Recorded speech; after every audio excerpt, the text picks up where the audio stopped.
нас даже и компьютеров нет.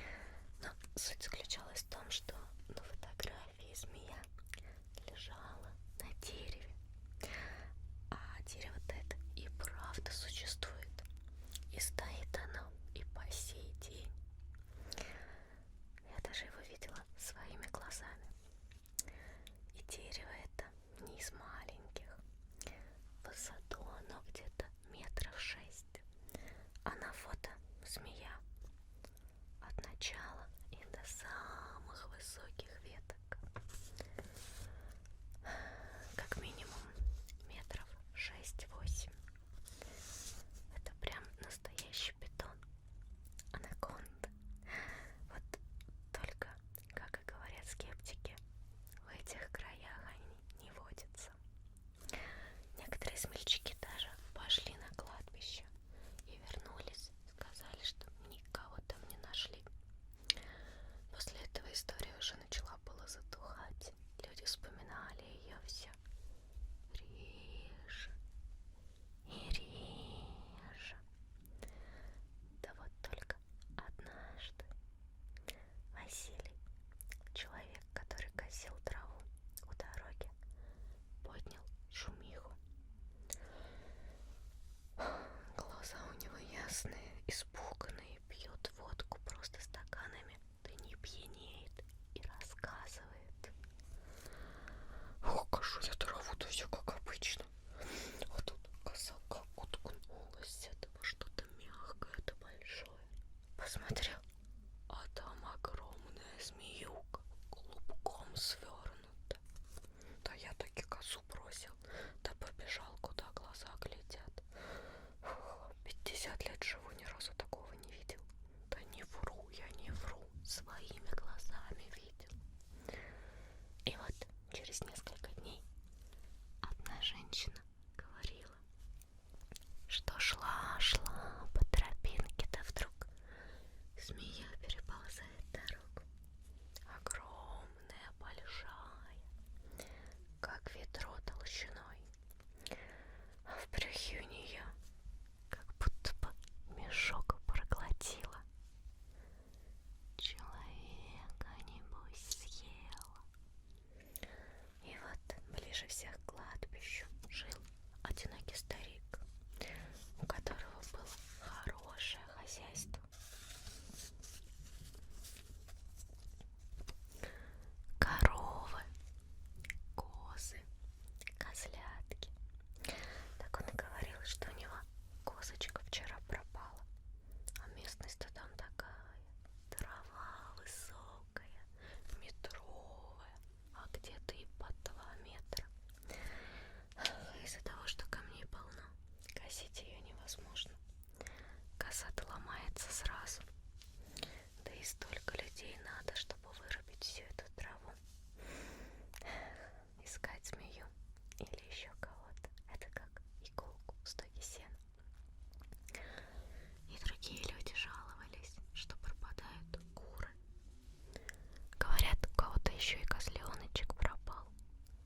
случился скандал на главной дороге в магазин. Один мужик с ружьем ругал при всех другого.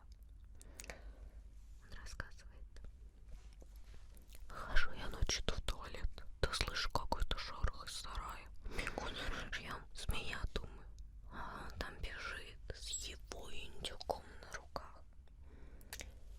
В деревне в итоге приехала полиция. Вместе со старостой они нашли за домом мужика яму, в которой гноилась целая куча потрохов, тело старика и куча перьев. А в миске у собаки были куриные головы. А в подвале же целую кучу тушек животных нашли. Оказалось, что змеей, которая убивает животных и людей, был человек. Воровал дом старика. А старик-то, видимо, его застал. И он его убил. Потом закрыл дверь на замок, чтобы все думали, что старик якобы уехал в город. А также резал животных, ездил в города да продавал их. Но все же оставались ямы на кладбищах, да и змея очень выборочно выбирала, какие же трупы ей есть. Только те, где стояли самые дорогие памятники. У покойников пропадали кольца, украшения, платиновая вставка в ноге. Мародеры. Наказали ли их? Нашли ли их или нет, я уже и не знаю. Также на кладбище был огромный склеп. Построили его еще очень-очень-очень-очень давно. Богатые родители для своей дочки, которую укусила змея, и она погибла. Статуя, большой склеп. Многие говорили, что змея живет там. Но после всех событий с людьми страх пропал. Знаете, я сходила туда, и нет, змею я там не нашла. Но я увидела странные полосы, как будто бы там реально ползала большая змея. Была ли это на самом деле змея? Я даже не знаю. Но одно я знаю точно. Некоторые люди страшнее любой змеи. Вот и первый рассказ подошел к концу. Правда или вымысел? Решать вам. А сейчас приготовьтесь послушать второй рассказ. Второй рассказ будет называться «Ведьмино сокровище». Однажды в маленьком русском селе умирала старая женщина. Она была очень тяжело больна и очень-очень сильно мучилась. А дом-то ее находился в центре деревни. Своими криками она доставляла довольно массу неудобств своим соседям. Да и даже криком это нельзя было назвать. Это был больше вой.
Младший сын-то принес ожерелье домой, поставил его в комод, выпил немного, да лег спать.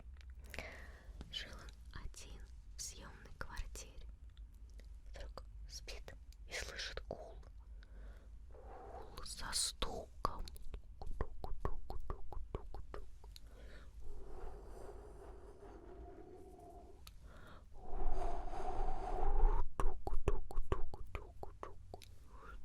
Землетрясение.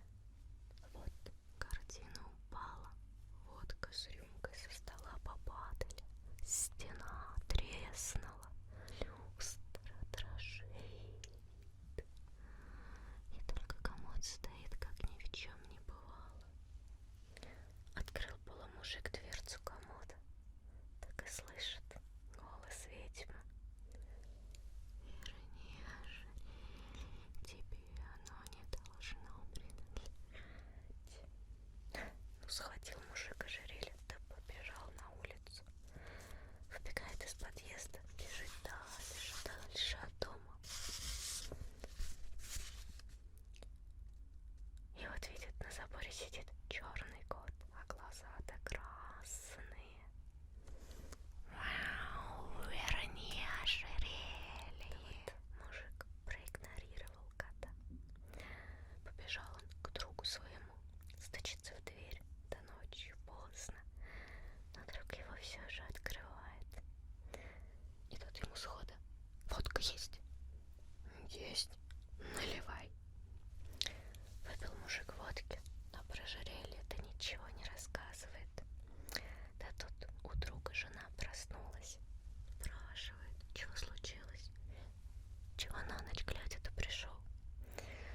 Он говорит, что не спится, не спится, мать похоронил, кошмары снятся. Стало другу-то и его жене жалко его.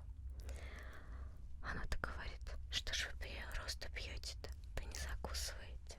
Давайте я вам хоть салатика нарежу, а кухонька-то тесная. И вот только перед женщиной нож, а тот как выскочил у нее из рук, воткнулся прямо в ногу гостя. Муж-то жена в шоке, а гость трезвый сидит, как будто бы ни капли не выпил и боли не чувствует. Про себя-то думает, надо избавиться от этого ожерелья. Ладно, я пойду. Высовывает нож из ноги, да кладет его на стол. Да куда ты пойдешь? Тебе скорую вызвать надо, ногу перебинтовать. Нет, пустите меня. Вот он выбегает на улицу, да мимо девушка проходит. Он ей как взял, да кинул. На, это тебе, забери.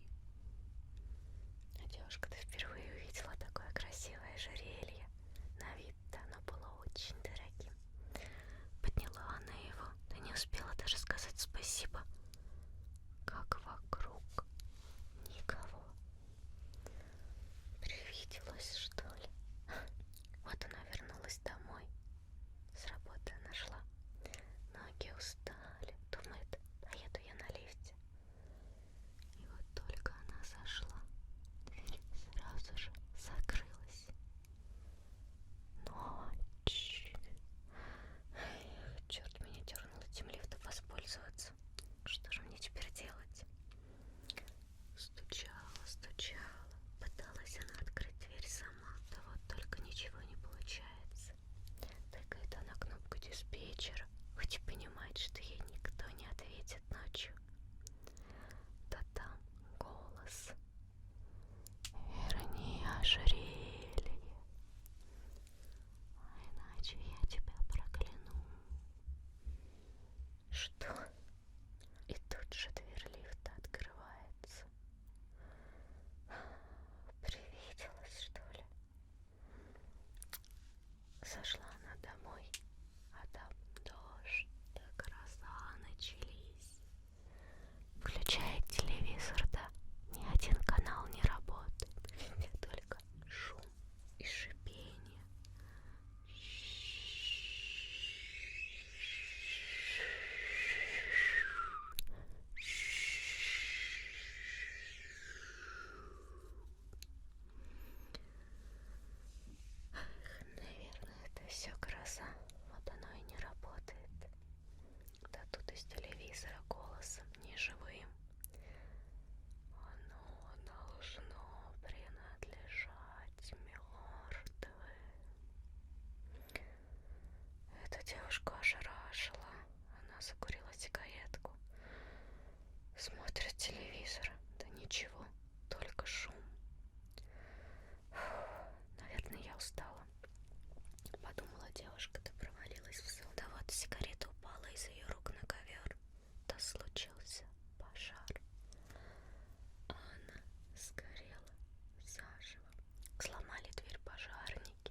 чтения сказок какими-то такими ужасами по вашим историям и рассказам.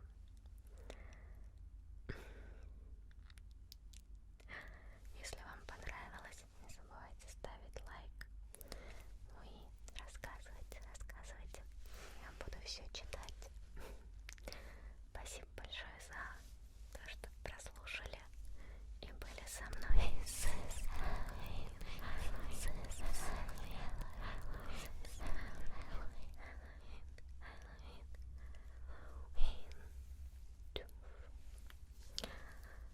А вообще, пусть к вам только все доброе и хорошее приходит, чтобы всегда у вас было только счастье, добро и удачи, чтобы все